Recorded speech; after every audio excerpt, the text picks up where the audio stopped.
Oui, donc rebonjour. Alors je reviens 2 minutes sur le blasphème contre le Saint-Esprit.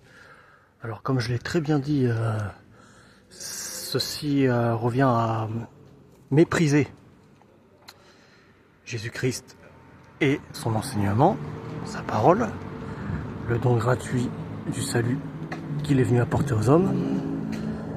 Ça revient à penser que, par exemple, la doctrine de Christ est trop simple, et donc mensongère, et donc satanique. Évidemment, quand on pense comme ça, c'est difficile ou impossible de revenir à la lumière après. On appelle le mal bien et le bien mal. Voilà. Si on croit que le message de l'évangile est satanique, si on y croit vraiment, on ne peut pas revenir dessus, puisque dans notre conscience, c'est mauvais. Oui. Mais vraiment, Dieu sait ceux qui blasphèment contre le Saint-Esprit, en tout cas, il le sait. Encore une fois, Dieu il voit l'avenir. Il sait, encore une fois, que des gens jamais ne croiront au salut par la grâce, juste en regardant à Christ crucifié.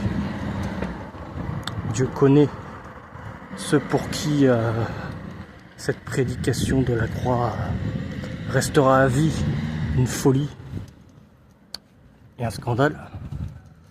Et c'est forcément le cas de ceux qui considèrent ce message comme mauvais et démoniaque, quoi.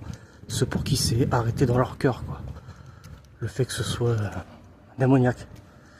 Donc voilà, vous comprenez, quoi. Encore une fois, moi je crois pas que Dieu lui-même décide de rejeter définitivement quelqu'un. La seule raison pour laquelle quelqu'un va en enfer, c'est parce qu'il l'aura voulu d'une certaine manière. Il n'aura pas voulu se laisser sauver.